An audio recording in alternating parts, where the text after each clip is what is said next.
এর মধ্যে দেশে নির্বাচনের শিডিউল ঘোষণা করা হয়ে গেছে। আপনি জানেন যে 5 আগস্টের যে ঘটনা, তারপরে থানাগুলো লুট হয়েছে, এখনো অনেক অস্ত্র উদ্ধার হয়নি। এই অবস্থাতে বাংলাদেশে যে এবং সব থানাগুলো ফুল ফাংশন না, সেই ক্ষেত্রে নির্বাচনে আমি এখন বলবো যে দেখেন যে পেঁয়াজের যে দামটা, একদিনে পেঁয়াজের দাম 35 টাকা বেড়ে গেল। এটা কিভাবে সম্ভব? এটা এই যে ধরেন যে মোবাইল। আমাদের স্বরাষ্ট্র উপদেষ্টার প্রশ্ন করছে কি সাংবাদিক, আর উনি জবাব দিচ্ছে কি? একজন মানুষ জীবন মৃত্যুর সাথে লড়াই করতেছে, ওনার পেঁয়াজের দাম বাড়া নিয়ে চিন্তা। ওনার টেনশন হইলো আরেক থানার মধ্যে গুস্ত আর আলু পাকাইছে, আমি এরা লবণ চেক করতে হইব। বাংলাদেশের মানুষ কিতা মনে করি এসব পাগল ছাগল রে ক্ষমতাত বসেছে, আমি বুঝি না ভাই। আপনাদের এখন দায়িত্ব হয়েছে একটা আসামিরে ধরার। আপনারা অনেকের মনে আছে ভাতের হোটেলের কথা, জি আমাদের হারুন সাহেবের কথা। উনি একজন আওয়ামী লীগের এমপিরে মারার কারণে ইন্ডিয়ার থেকে আসামি ধরে লইছে রাইতে রাইতে। উনি কেমনে ফাঁসছে? উনি ওনার হাতেও তো ক্ষমতা ছিল, উনি ফাঁসছে কেমনে? আমাদের স্বরাষ্ট্র উপদেষ্টার কিছু পুল ক্ষমতা থাকার পরেও ওনার টেনশন হইলো ভাত মারে, পেঁয়াজের দাম বেড়ে গেছে, কোন থানার মধ্যে গোস্ত আর আলুর মধ্যে লবণ বেশি হয়ে গেছে। ওনার টেনশন হইলো এগুলো নিয়ে। মানুষ মরে যাক, ওনার আসা যায় না। এইসব মাথা চোদ মার্কারা মানে কিতা মনে করি বাংলাদেশের মানুষ উপদেষ্টা বানাইছে, আমি বুঝি না। আবাল সাবাল মানুষ। আমাদের ওসমান হাদি ভাই গত 2024 সাল থেকে 24 সালের 15 আগস্টের পর থেকে নির্বাচন মানে রাজনীতির সাথে জড়িত। তো গত 1 বছর হয়ে গেছে ওনার উপরে কোনো হামলা টামলা হয় না, এমনি শুধু ঠেট দিচ্ছে, ঠিক আছে। কিছুদিন আগে উনি ঢাকা 8 আসন থেকে উনি নির্বাচন করবে বলেছে, এমপি ইলেকশন করবে বলেছে। ইলেকশন করার পর থেকে ওনার উপরে হামলা, কারণ কি ভাই? ওনার বিরোধী পার্টি সম্ভবত সাদিক কায়েম না আরেকজনকে মির্জা আব্বাস, বিএনপির মানে বর্তমানে ফুল পাওয়ার যে ব্যক্তি আছে বিএনপি, হেরাই আর কি, কথা বুঝছেন? তো গত 1 বছর যেহেতু ওনার উপরে হামলা হয় নাই, এখন নির্বাচন করবো বলছে, কি জন্য ওনার উপরে হামলা হয়েছে? তো সোজা বাংলা কথা এটা ভাই, মির্জা আব্বাসে করাইছে। আমি মৌরফে বলতেছি এটা আপনারই করাইছেন, নাটক সুদায়ের নাম্বার লাগে। আমি আপনার একটা মানে জনগণ একটা সুন্দর একটা উদাহরণ দিয়ে বলতেছি। আমার এলাকার মধ্যে আমার অনেক শত্রু আছে, যেটা সত্যি অনেক শত্রু আছে। আমার একবার মারার চেষ্টাও করা হয়েছে। তো আমার বাপে হিরে মানে দ্বিতীয়বার হিরে মারতে দেয়নি। কি হিরে দেয় না আমি জানি না। আমার বাপ যদি আমার এটাই বলছে এত মাথা গরম করিস না, ঠিক হইতো না। আমি কিছু ঠিক আছে, সমস্যা নেই। কারণ আমার বাপ আমার মাথা মানে আমার মাথার উপরে তাজ সরাই দিছে ওই সময়, কেউ এখন কিছু করিস না, এটা ঠিক হইতো না। আমার মাথার উপরে যে তাজ সরাই দিছে, আমার একার দ্বারা কিছু করা সম্ভব না, ঠিক আছে। আল্লাহ না করুক আমার বাপে যদি আমার কোনো সময় কথা বলে যে তোর আমি 1 ঘন্টা সময় দিছি, তোর যত শত্রু আছে তুই মার, আমি তোর লগে আসি, আমি 1 ঘন্টাও নিতাম না। আমি 20 মিনিটের মধ্যে আমার যত শত্রু আছে আমি সব ক্লিয়ার করে দিই। কি রে ফার্মু? আমার ফিস আমার বাপ খারো রয়েছে, আমার ফিস আমার বাপ এক ফায় খারা যে তুই যা কর আমি আসি। যদি কথাটা কোনো সময় বলে, আমি সব শত্রুটারে হেড়াম মানে একবারে হেড়া ভাঙ গেলাম, মারি গোষ্ঠী উদ্ধার করে এলাম। কি রে ফার্মু? আমার বাপ ফিস আমার লেখা রয়েছে, আমার সাপোর্ট দিন একজন আছে। তুই জিনিসটা আমি বুঝতে দেবো। বর্তমানে ক্ষমতায় আছে কেটা? বিএনপি। আওয়ামী লীগে নেই। আওয়ামী লীগ অঞ্চল তো কথাই কন, একটা আওয়ামী লীগের একটা ছেলে এতে মার্ডার করতে গেলে চিন্তা করবো, আর যদি মার্ডারটা করে আর ট্যাগেলটা দিব কেটা? তো এটা সম্ভব না, এটা আওয়ামী লীগের ফলানির দ্বারা সম্ভব না। এটা আমরা যদি মাথার ভিতরে গুল্লি গুরু যদি কন যে এটা আওয়ামী লীগের ফলানি করছে, তাও আমার বিশ্বাস হতো না। কারণ আওয়ামী লীগের ফাওয়ার নাই। যত কথাই কন, আমি যদি কেউ মার্ডার করে, আমার পিছনে আমার মা বাপ আছে, আমার ফ্যামিলি আছে, আমি জিনিসটা চিন্তা করে মার্ডার করতে হইব। আমার কথাটা বুঝছেন? তো আমি মার্ডার কখন করবো? আমরা যদি কেউ বলে তোর সবকিছু দায়িত্ব আমার, তুই হারে মার, আমি তো নিচে দাঁড়া রয়েছি, আমি তোর লাই আছে, স্বাভাবিক আমার ভিতরে একটা সাহস ঢুকি যাব।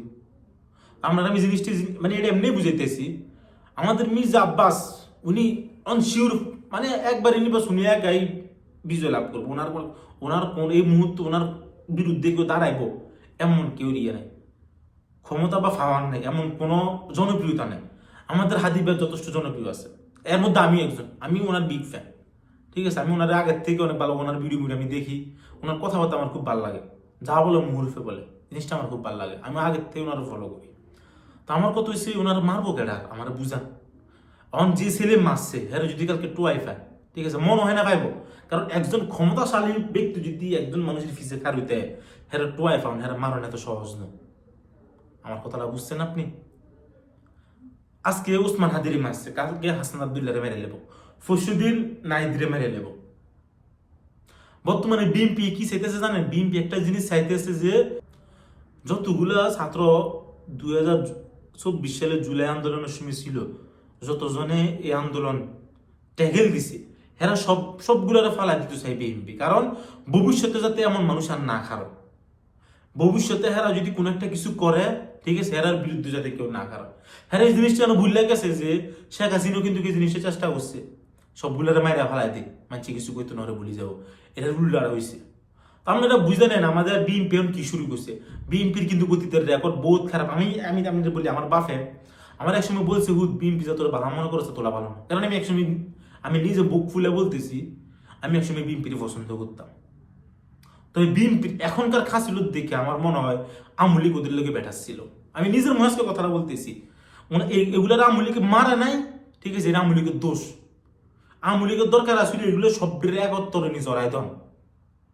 আর স্বরাষ্ট্র উপদেষ্টারে ভাই যে পদ আপনারা দিছেন, আমার তো কোনো আপত্তি নেই, ঠিক আছে, বাট আমার একটা কথা ভাই, ওসমান হাদি ভাইয়ের যে লোকগুলা মারছে, যে ছেলেগুলা মারছে, ওইগুলোর ধরে ফাঁসি দিলে আছে না ভাই, এটা ভাই কইলে জুড়াইতো না ভাই। একটা মানুষের এমন ভাবে মারতে হবো, জনসম্পর্কে মারতে হবো যাতে আর একটা মানুষ একটা মার্ডার করার আগে 40 বার চিন্তা করে যে আমি যদি হাতের মানে আরা কেন মারবো।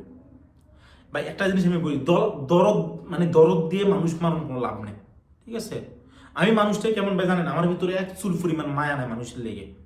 আমি যদি আমার ক্ষতি করেন, আমি ফুল ফাওয়ার আমার ক্ষতি করাম। আমি যদি আমার মারার চেষ্টা করেন, আমার দ্বারা যতটুকু সম্ভব আমি তুটো ফাঁকলামি পাবেন না মেয়েরা, এটা আমার নীতি, ঠিক আছে। আপনি আমার লাগে যদি আড়ু আমার নামেন, আমি আপনার গলা আমার নামবো, এটা আমার নীতি। আমার কথা বুঝছেন ভাই? তো ওসমান হাদির ভাই যারা মারছে, ঠিক আছে, আপনারা অবশ্যই হয়তো আমার ভিডিও দেখতে পারেন, নাও দেখতে পারেন, আমার আশা যায় না। আমার শুধু একটি নীতি, আমার স্বরাষ্ট্র উপদেষ্টার কাছে একটা মানে আবদার, হেরে শাস্তি আমার না দেয়, আমার সাথে একটু যোগাযোগ করেন, হেরে শাস্তিটা আমি দিব। আমি এটুকু বলতে পারি, আমার শাস্তি দেখার পরে বাংলাদেশের কোনো মানুষরা জিন্দিগিতে মানুষ মারানোর চিন্তা করতো না। আর মানুষটা এতটা বেড়ে হ্যাম যে আমরা কল্পনাও করতে পারতো না, এত খারাপ ভাবে মানুষ মেরা। কথাটা এই জন্য বলতেছি ভাই, আমার ভিতরে প্রচুর পরিমাণে রাগ। একজন মানুষের দিনে দুপুরে জুমার নামাজের পরে দিনে দুপুরে কেমনি গুল্লি করে, আমার এই জিনিসটা বিবেক আসতেছে না। কিভাবে সম্ভব ভাই, এটা আমার বিবেক আসতেছে না। আর মির্জা আব্বাস, আল্লাহ না করুক যদি ওসমান হাদি মারা যায়, এবং অনেকে আছেন সাদিক ক্যামেরি ফুদ সবাই দিতেছেন, আমরা ট্রাই করতেছেন, এটি সম্ভব না ভাই। মানুষ এতটা ব্যাহতার না, মানুষ এতটাও ব্যাহতার না, ঠিক আছে। সাদিক ক্যাম যত কিছুই কন ভাই, জামাত শিবির, ঠিক আছে ভাই, এরা বিনা কারণে মানুষকে দাঁত দিত না। মানুষ মারার কাম অতীত না, হেতার রূপে ভবিষ্যতে আশা করিত না। যদি ভবিষ্যতে করে, ঠিক আছে নি, আমরা এটার বিরুদ্ধে ভাই যাইতে এক ফাঁও চিন্তা করতাম না, একবারও চিন্তা করতাম না এর বিরুদ্ধে যাইতে। তো এই আশারই ভুলে যান ভাই, ঠিক আছে। আপনারা নিজেরাই বলেন, বর্তমানে ফুল ফাওয়ার আছেন আপনারা, পুলিশ আপনাদের হুকুমে চলে, আপনারা এগুলো নিজেরাই বলেন, এটা মানছে বলেন আপনাদের নিজের এমপি মন্ত্রীর মুখের কথা এগুলা, ঠিক আছে। সব পুল্লা মার্কা বাসন দিয়ে না আমরা মানুষের তোলা ব্যয় হতাম না। বেশি কিছু বলতাম না। মির্জা আব্বাস উদ্দিন, আপনার ওহম মারি মাই আরেকদিন, ভালো থাকবেন।